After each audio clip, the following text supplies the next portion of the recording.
And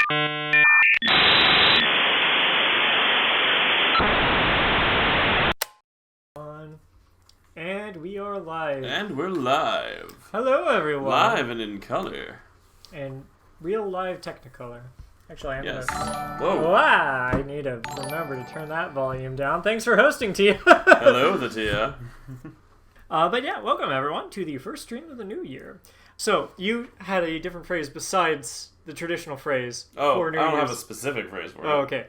Well, I just never cared much for the phrase for term resolutions. that's fine. New Year's goals? Yeah, no, New Year's goals is nice. That way I'm not pressuring myself into having to do them in case things don't work out. But they're still a goal. That's legit. I mean, I've got actually pretty clearly defined goals for 2021, so the trick will be putting them into drawings. I sort of do as well. Right, so I have always sort of liked the idea of, I'll just say New Year's resolutions, New Year's goals, making a goal for something to be done in the new year. That's way too neon purple to fit on my standard background. Yeah, I'm gonna strive for in 2021 to have background colors that aren't just like garbage on the eyes. The white's just too much, though. We'll just start with now, this. when you gray. say background colors, in what context do you refer? So I always have a paper color, different than white usually. Yes, so I noticed that. Yeah, it just makes it easier to,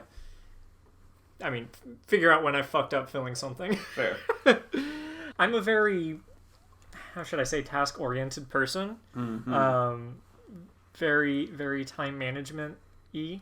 Anyways, I've always liked the idea of New Year's resolutions and whatnot, because it's sort of like my yearly goals. Like, what am I going to get done in the year rather than in the month and the day?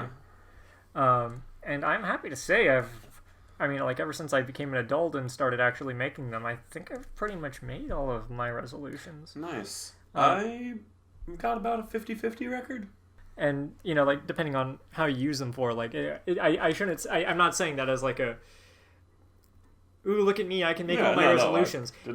In fact, it's more of a, ooh, look at how good I am at setting attainable goals. Yeah, no, I was literally about to say, you're probably setting really realistic goals for yourself. Honestly, my 2020, I, like many people, assumed 2020 was going to be a lot better and easier than it ended up being. Ooh, yeah. But I did make my two main goals, which is I did get a date at some point somehow. Nice, I don't really know how. I didn't go anywhere, but I got a date. You got a date. That's an attainable goal. The chapter 3 of the Slate Kickstarter. Yeah. Got that done. And I'm still in fulfillment, but I got the campaign done, and it counts. It's funny, the realistic goals thing reminds me of a actually pretty good text post in that vein I saw, a little thread, where people were talking about superhero jurisdictions. And they're like, alright, so Superman protects the planet. Yeah. Spider-Man protects New York. And then you've got Daredevil protecting 6 blocks of a specific part of New York. And someone else put it in you're really dunking on Matt Murdock for setting himself reasonable and attainable goals? I kind of found the breakdown of, just superhero jurisdiction kind of fascinating, and then you got your street level heroes, you got your galaxy savers, you got Batman. Everything in between. Yeah, you've got Batman, who should be a city one, but ends up on the galactic side for some reason too often. My real main goal for 2021, many of my goals are just things I intend to do. I mean, that's part of the key, ain't it? Yeah. This year's main resolution anyways, the umbrella, should I say, is different in that it's something I intend not to do, and that is to become destitute. Excellent. You intend to not be completely poor. Yes. I intend to still be able to pay my bills by the end of the month. Or year. I mean, one month at a time. Yeah, one leads to the other. One thing leads to another. And Rudolph says, flip expectations and not be the starving artist. Yes. Indeed.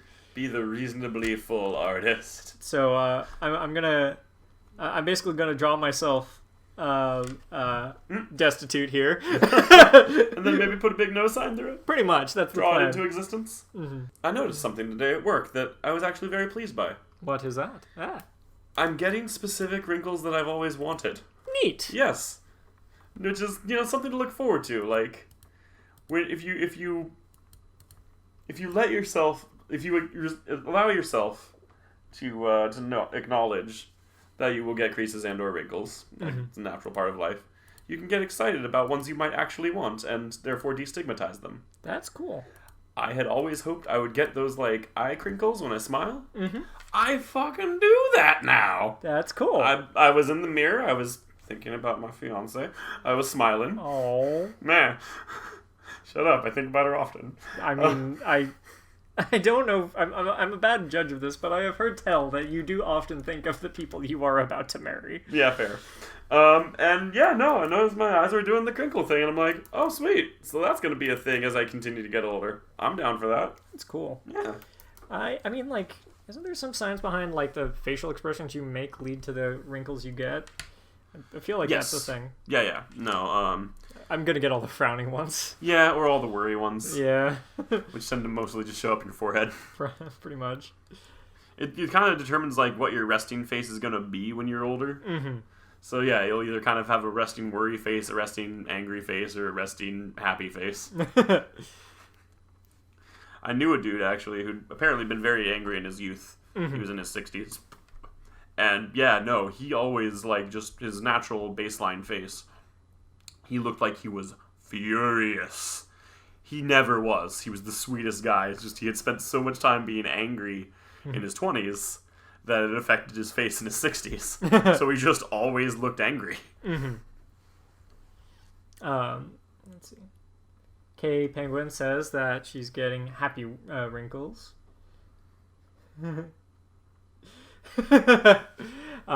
Tia says, look, you can't say shit like that and still think you're not adorable, Alan. Getting all bashful and giddy talking about your future wife is the cutest fucking thing. I do love her a lot. Yeah, uh-huh. Oh yeah, Ironoki says, I raised one eyebrow a lot in my 20s. I am wrinkling asymmetrically.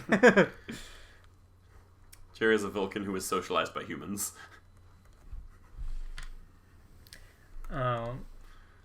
Yeah, I'm probably gonna get all the, like, frowny ones. I mean, like, who knows how much you can actually, like, take these for, worth of salt, but the like, age yourself up, like, Instagram filters and whatnot I've messed with just for funsies, and I look how I would expect I would look when I'm older, which is I'm probably gonna get the aww, which is, I mean, like, fine. It'll go good with your beard. Yeah. Puddled C says, if my eye lines are any indication, I squinted at people in bafflement all throughout my youth. I mean, given the stories you've told me about your youth, see, that tracks. Oh. You did spend a lot of time going, why did you do or say that? Well, okay, here's the thing. I don't actually smile. I don't know if any of you have noticed that, but unless I am, like, actively laughing, my mouth never does the upward curve. It's a flat line. Yeah, no, you smile more with your lower lip. Yeah. But I do frown. I go like... Anyways. So I just imagine, as my face generally, like... I'm trying to find a better word for sags, but as I age, I imagine my face will just start to go... And I'm kind of okay with that, I guess. I don't really have an option to not be. Yeah, I mean, you've got two options. You can be okay with it or you can not be, and one of those options makes you miserable, so just learn to deal with it, I guess. Well, let's see. C says, I feel bad that I'm digging the Popper Kyle drawing so much. It is pretty dang good. Well, okay. I am somewhat reminded of when I first moved to Seattle. And in fact, this jump is very similar to my move to Seattle in that, like, it's a horrible idea, but I've planned pretty well for it. And since it's happening anyways, it might actually turn out all right. I'm actually getting, like, some slight Fallout vibes off of this. Perhaps. Like, this is kind of Vault Boy Kyle. Yeah, I remember my dad seeing one of my, like, pictures in Seattle while I was still technically homeless, and like I'm wearing the suit and I've got the hat on and I haven't shaved in 3 weeks and I've got fingerless gloves on and I'm like just loaded up with backpacks and shit. My dad just goes, "You look very homeless chic." And I'm like, that's sort of been my style for a while, I think. Well, at least you've got your bag of garbage. At least I've got my bag of garbage. At least you've got your faceless trubbish. One man's trash is my trash, no touchy. I am cursed with, Abnerdoodle says, I am cursed with not having a proper chin/jaw, so I know my frog throat, term from Banville, make me forever have a double chin of skin. I'm starting to live with that. Long story short, I was born with a ridiculously small mouth and had 8 teeth, including wisdom, pulled to get braces, so I could try and smile and have somewhat of a jawline. I mean, like, that's, again, we all have weird face and body things that we're not quite happy with. Even, like, yeah. I have, thankfully, I have been, I guess, blessed to be able to recognize, like, the good parts of my body, but even I, like, when I was younger, had that whole awkward phase of, like, oh my god, I'm ugly, no one's ever gonna love me because I'm too skinny, and there's which is how I sort of know it's, like, bullshit for everyone. No, I would, Ironoki saying, let's all get self-conscious about our own appearance together. Yeah. This is what I'm saying. Regardless of the flaws you see in yourself, you're still beautiful no matter who you are. C has been very good for my self-confidence. I'm glad. Yeah. Joke's on you. I'm beautiful, says Swanky. Please tell me your problem with that ideology, Anna. Yeah. I am very curious, and I bet I will agree with you, as I so often do. I'm very curious as well. We don't need to make everyone beautiful, and yeah, that is true.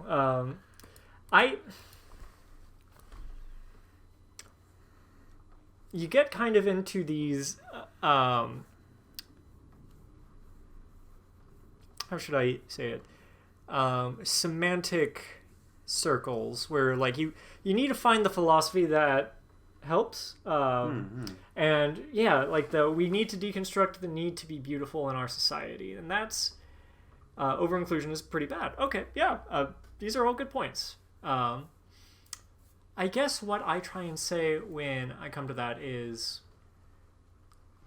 I've met a lot of people who are very, like, put off by their own bodies and their own, like, shapes and everything. And, like, maybe it's my point coming from a place of privilege in that, like, again, I mean, like, I can recognize I am relatively attractive.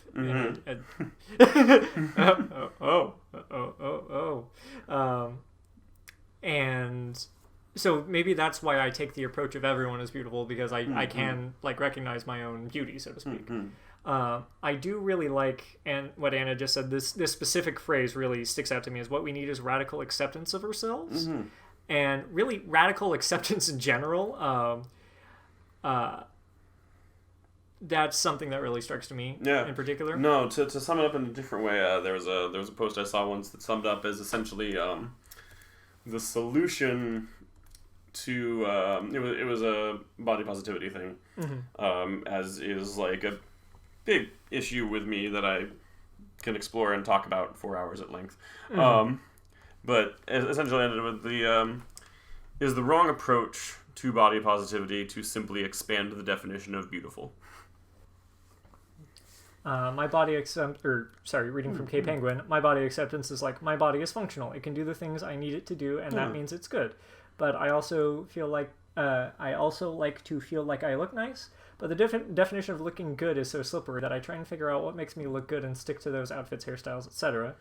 Amriel says, I'm accepting and unapologetic about how much space my body takes up. I might be 50 pounds heavier than what I was in high school, but I'm more body positive now than I was a decade ago. That's good. Anna says, I learned a lot of this in eating disorder recovery. In order to get over my binging, I had to accept that my body would change with and be cool with it, because I had to let go of the idea of having to be conventionally beautiful, or I would always be restricting to be thinner, which would lead to binging. And all three valid points. Yeah. I really like the dialogue this has opened up. Indeed, me too, actually. This is a really nice conversation. Yes. So I have the whole, like, too skinny thing, which I don't have a complex about anymore, but I certainly used to. And I am really glad I was mostly able to get over it. I still, like, have moments where I look at something and I'm like, oh, look, I can see my ribs. I'm disgusting. But at a certain point, I think everyone has that. to some extent. I mean, anyone with a soul, maybe. Whatever. I wish everyone could have those moments where they feel good about themselves. Like, I know that, like, I feel better when I wear certain outfits, like what I was talking about. Like, I feel better when I'm wearing a suit. I feel better when I'm, like, you know, like, rather than, like, wearing sweats and t-shirts and whatnot. And, like, that's important to me. And I, like, I looked at it as a sort of self-care thing. And I don't know. I want other people to feel good about themselves. Same. Not to talk about a completely different resolution than what I'm drawing, but I'm hoping to work out at least a little bit more, because my body definitely doesn't do all the things I want it to do, and I think a bit of actual exercise might help with that. If I can make a recommendation, since you want to switch. Yeah. Ring Fit's dang good. Oh, okay. Yeah. I might look at I've only spent a little bit of time with it, but I'm already very impressed. So I know with myself, like, I can't gain muscle. I have tried when I was younger. I did like sustained workout routines. I stuck with it. I did the things and couldn't gain a pound of muscle. I mean, but so it's like I only need to work out a little to feel immensely better as a person, like just as a functioning human that can move. That's the thing. I want to exercise for feeling physically better rather than cosmetic transformation. Yeah. That's definitely a thing. No, and a lot of this stuff comes down to kind of mindset. Yes. Yeah. T said, thinking about how fucked up it is that society won't admit that bodies change over time and that's healthy and normal. Yeah. I've got a little more squish down here than I used to, and you know what? I'm in my 30s, and that's normal. That shit happens.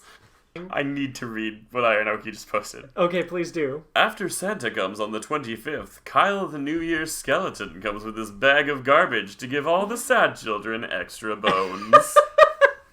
I like that as... that was real good. The myth of the skeleton of Christmas past. Oh, that's strong. At least you've got your bag of garbage. At least I got my bag of garbage. Okay, I think this is done. Woo! Tagging me in? Tagging you in. Alright, I am Kyle now. It's still my crappy default dark blue that doesn't look good on the eyes for anyone, but, well, actually it doesn't even look good for me, that's why I have it. Color. You just like being miserable, huh? Well, it's one of those, like, my eyes are trained to cover it up as much as possible. Gotcha. It is now Allen time. It is now Allen time. Hello, I'm Kyle. I like eating crackers with cheese. I'm excited that insulin is now no longer quite as expensive. I'm Kyle. I make crackers with cheese that are basically just bougie nachos. I'm not sure why that's what I picked when you have, like, so many other more interesting qualities. Arnoki says, "Fools, now I, Allen, am the Kyle." Yes, Allen time. Let's see. I'm going to call them 3 major goals for 2021. Let's see if I can illustrate all 3 of them in the space of an hour. Kyle is a skeleton. Allen is made of guts. I accept this.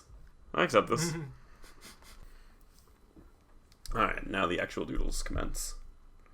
Oh my god. Our doodle says, since Kyle has a business, does that mean his trash can counts as a business dumpster and is therefore a tax write-off? Yes. It is kind of funny. I have a list of things I need to research on how to make tax write-offs, like portions of my my room.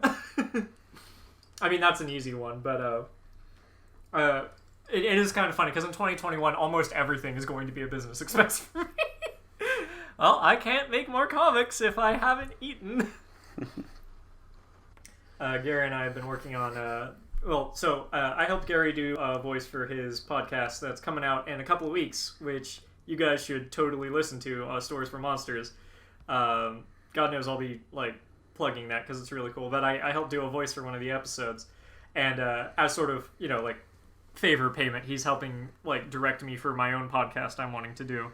And we're trying to figure out the voice for the main character. I'm like, I hate to say it, but I kind of want to be able to bring out more of my, like, Midwestern accent. So coming up with the voice for the main character, I'm like, I hate to say it, but I kind of want to bring out some of my Southern Indiana accent a little bit more. Make him feel a little more, I mean, like working class, for lack of a better term. I'd be curious to hear that. my few attempts immediately made me go way too cartoonishly Southern. Because, like... Way too cartoonishly Southern. Because I know I have, like, a cadence, but I've never really thought about it, and thus I can't identify it, and so I can't, like, play into it as much. I feel like my accent is very tame. I would agree. I do use ain't and y'all unironically, though. I haven't noticed, to be honest. I think it's because it sounds like I'm saying it ironically, but I'm not. That could be, but, like, also, like, I wouldn't judge you. Oh, yeah, and Ironoki's from Virginia, so he knows the whole ain't y'all thing. I haven't heard Ironoki use it either. Do I just not notice? I don't think I've heard... I haven't picked up on Ironoki saying ain't, but I've definitely heard him saying y'all. Then again, I've started using y'all more often. Maybe I mean, you're honestly, both rubbing off on me and I'm just not noticing. I think it gets a bad rap as a contraction. Oh, it super does. Like, as someone who studied linguistics, let me tell you, y'all is amazing. Yeah. Like, no, more people need to use y'all. It's the friggin' English ustedes. Like, no, we need that. Oh my god, I just looked over at what you drew, and that's super adorable. I also really like your interpretations of both you and your fiancé. Thank you. That is kind of how I doodle us. Are you getting a proper tux? Yeah, sorta. I got my... You've seen my big stompy Doc Martens boots. Yes. I got another pair of those in white because... Oh my god. I'm me. You're going to look fantastic. Thank you. No, C's got a lovely purple dress and a lovely shawl that a friend made. You're going to be adorable. We probably are. Just going to take the probably off that sentence. I mean, if I knew if one thing was true, you guys would not disappoint on the fashion side of your wedding. Tio wants pics of your wedding outfits. Aww. Yeah. I would like to preemptively say that tonight has been a really good stream. Thank you, everyone. Aww. Yeah. Jack and Opal. Yeah. I'd like to work on that some more next year. I would like to make you work on that more next year. Goodness. Ironoki says, I mentioned already, I went on an 1.5-hour hike, and it was delightful for the part of me covered by a nice rain jacket. Legit. These chibi Jack and Opals are precious. Oh, I'm glad you're liking them. I was actually reading Bottled Sea, but I do also think they are precious. No. Actually, you know what? Since I've got so much time, I'm actually going to do a little more with these chibis. Sounds good. So, while you're drawing, actually, you should probably share some about what Jack and Opal is. I guess I could. I suppose I could. So that is a in-progress visual novel. Unlike several visual novels that are about starting relationships, this one is actually about the end of one. The full working title, probably actual title, is Jack and Opal Broke Up Last Week. And, it's about a recently ended couple, their attempts to just kind of sort themselves out once things have once that breakup has occurred, picking up their pieces, how their mutual friends are doing, all that good times. Let's see, focusing back in on Abner Doodle for a second. Thank you, Anna. Walked into a literal tower of dishes. The other dishwasher is sick, and the owner and manager simply apologize rather than delegating one of them to attempt to get it done. That Yikes. Sucks. I am terribly sorry. I am somewhat reminded. Fun story from not my first job, but one of my first jobs. I was a sort of admin assistant for my college while I was actually going there, and during the summer when it wasn't busy at all because everyone was out for the summer. I was delegated to hand, fold, fill, and address every acceptance letter the college was sending out that year. Oof. It was thousands and thousands of letters, and it was sort of like it was all put on my desk, and I was told, get it done by Thursday. Ooh. Not the first time it's happened, apparently. And it was simply infeasible with how many letters there were. I don't think I wasn't really in danger of getting in any trouble. It's just like completely unsurmountable pile of paperwork on my desk. And I want to say of like day 2 of 3 of this task, one of the professors walks by and sees I'm buried under paperwork, and they're like, "They're making you do all of this on your own?" I'm like, "Yep, by Thursday." "That's impossible." "Yep." "Hold on, I saw another student worker who is also alone in their department. I'll go see if I can get you some help." And professor runs off, comes back with a cart, and takes up, I want to say, half the letters and ships them off to some other random student worker. A year later, I ended up meeting Abnerdoodle, and it turns out she was that other student worker. Nice.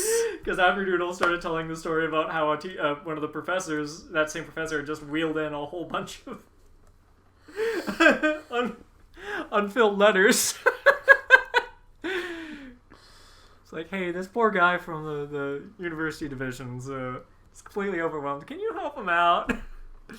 Abnerdoodle, "Oh yeah! I remember that!"